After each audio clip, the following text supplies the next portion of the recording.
Hello दोस्तों, कैसे हो आप सभी। स्वागत है आपका हमारे YouTube चैनल में। दोस्तों, अभी तक आपने हमारे चैनल को सब्सक्राइब नहीं किया तो प्लीज़ सब्सक्राइब कर ले दोस्तों। आपका एक सब्सक्राइब हमारे लिए बहुत ही महत्वपूर्ण होता है। और अगर आप मुझसे बात करना चाहते हैं तो मैंने टेलीग्राम का लिंक नीचे डिस्क्रिप्शन में दे दिया है। वहाँ जाकर आप मुझसे बात कर सकते हैं और टेलीग्राम को ज़रूर ज्वाइन कर लीजिएगा। धन्यवाद दोस्तों। दोस्तों, मुझे पता नहीं था कि मेरे भाई के साथ वह सब करने का मौका मिलेगा। मेरा नाम प्रियंका है, मेरी उम्र 19 साल है और मैं इस समय कॉलेज के फर्स्ट ईयर में पढ़ रही हूँ। मेरा पसंदीदा विषय केमिस्ट्री है। मुझे केमिस्ट्री इतनी प्रिय है कि जब भी मैं कुछ नया समझती हूँ तो एक अजीब सा उत्साह महसूस होता है। यही कारण है कि मैं अपने भविष्य को भी इसी विषय से जोड़कर देखती हूँ। मेरे परिवार में मेरी माँ, मेरे बड़े भाई अर्जुन और मैं रहते हैं। अर्जुन भाई की उम्र 21 साल है। वह भी मेरी ही यूनिवर्सिटी में पढ़ते हैं। हालांकि हम दोनों केमिस्ट्री के छात्र नहीं हैं। उनकी दिलचस्पी इंजीनियरिंग में है। हमारे घर में सुबह का वक्त हमेशा भाग दौड़ से भरा रहता है। सुबह 9 बजे हमारी क्लास शुरू होती है और हमें समय पर पहुंचने के लिए 8:30 तक घर से निकलना पड़ता है। मेरे पापा और माँ ने हमारी सुविधा के लिए कुछ समय पहले एक मोटरसाइकिल खरीदी थी। अर्जुन भाई इसे चलाते हैं और मैं उनके पीछे बैठकर यूनिवर्सिटी जाती हूँ। अर्जुन भाई मेरे सगे भाई नहीं हैं। यह बात शायद पहली बार सुनने में थोड़ी अजीब लग सकती है, लेकिन यह सच है। मेरे पिता के गुजर जाने के बाद मेरी माँ ने दूसरी शादी की। उनकी दूसरी शादी अर्जुन भाई के पिता से हुई थी। इस शादी के बाद हमारे परिवार में बहुत कुछ बदल गया, लेकिन मुझे कभी ऐसा महसूस नहीं हुआ कि मैं अर्जुन भाई की सौतेली बहन हूँ। दोस्तों, मैं नहीं जानती थी कि मुझे अपने सौतेले भाई के साथ वह सब करने का मौका मिलेगा। सुबह 8 बजे मम्मी पापा ऑफिस के लिए निकल जाते हैं। उनके जाते ही घर में सिर्फ मैं और मेरा भाई अर्जुन रह जाते हैं। हमारा रिश्ता एक अनोखा सा है। भले ही वह मेरे सौतेले भाई हैं, लेकिन उन्होंने मुझे कभी ऐसा महसूस नहीं होने दिया। हम दोनों एक ही यूनिवर्सिटी में पढ़ते हैं और यही हमारी दिनचर्या को और भी खास बनाता है। हमारे घर में एक ही कॉमन बाथरूम है। ऐसे में सुबह का वक्त थोड़ा व्यवस्थित रखना पड़ता है। आमतौर पर मैं पहले नहाती हूँ और तैयार होती हूँ, क्योंकि लड़कियों को तैयार होने में थोड़ा अधिक समय लग सकता है। जब मैं तैयार हो जाती हूँ तब अर्जुन भाई बाथरूम में जाते हैं। हर सुबह यह क्रम बिना किसी रुकावट के चलता है। तैयार होकर हम दोनों एक साथ यूनिवर्सिटी जाते हैं। चूंकि मम्मी और पापा ऑफिस चले जाते हैं, इसलिए घर पर ताला लगाने की जिम्मेदारी हमारी होती है। घर के मुख्य गेट की चाबी हम दोनों के पास रहती है। हमारी यूनिवर्सिटी का सफ़र हर दिन नई उम्मीदों और सपनों से भरा होता है। क्लास सुबह 9 बजे शुरू होती है और दोपहर 2:30 बजे तक ख़त्म हो जाती है। दिन भर की पढ़ाई के बाद जब हम घर लौटते हैं तो शाम के करीब 3 बज रहे होते हैं। घर पहुंचकर ताला खोलते ही हम दोनों अपने अपने काम में लग जाते हैं। अर्जुन भाई कभी किताबों में खो जाते हैं तो मैं केमिस्ट्री के नोट्स लिखने लगती हूँ। शाम को करीब 5 बजे पापा और मम्मी घर लौट आते हैं।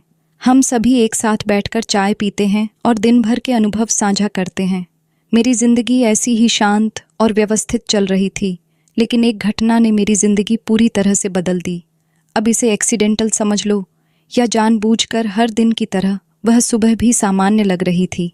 हमारा परिवार, पापा, मम्मी, भाई अर्जुन और मैं हमेशा की तरह साथ बैठकर नाश्ता कर रहा था।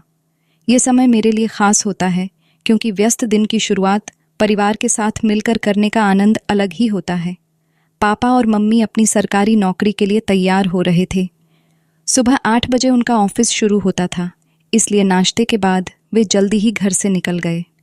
उनके जाते ही घर पर केवल मैं और अर्जुन भाई रह गए। हम दोनों की दिनचर्या भी व्यवस्थित थी। मुझे तैयार होकर यूनिवर्सिटी जाना था और भाई को भी।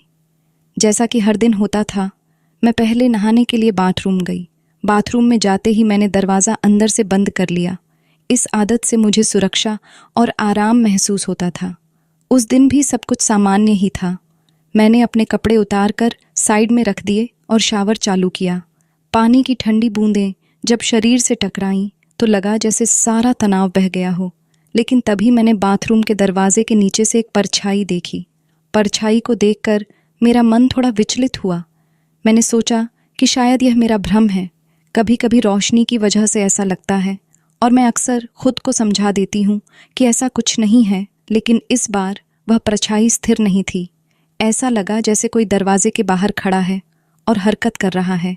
मेरे दिल की धड़कन तेज हो गई। मैंने खुद को शांत रखने की कोशिश की। शायद यह मेरा वहम हो। मैंने खुद को तसल्ली दी और शावर चालू रखा। चेहरे पर साबुन लगाते वक्त मेरी नज़र फिर से दरवाजे की ओर गई और इस बार मैंने देखा कि परछाई सच में हिल रही थी। मेरे अंदर डर और गुस्से का अजीब सा मिश्रण पैदा होने लगा। क्या कोई मुझे देख रहा था? लेकिन घर में तो सिर्फ मैं और अर्जुन भाई थे। क्या यह हो सकता है कि वह मेरे साथ ऐसा कुछ कर रहे हों? यह ख्याल मुझे अंदर तक हिला गया। मैंने खुद को यह सोचकर संभालने की कोशिश की कि यह सब रोशनी के कारण हो सकता है, लेकिन यह विचार मेरे मन को पूरी तरह से संतुष्ट नहीं कर पाया। मैंने जल्दी जल्दी नहाना खत्म किया और बाहर आ गई। बाहर आकर मैंने अपने कपड़े पहन लिए और जैसे ही मैंने अपना दुपट्टा उठाया, मैंने देखा कि दरवाजे के नीचे से परछाई फिर हिली। इस बार मेरा शक और भी गहरा हो गया। मैं सीधे अपने कमरे में गई। मेरा मन असमंजस में था। क्या यह सब मेरा भ्रम था या सचमुच कोई था जो मेरी निजता का उल्लंघन कर रहा था?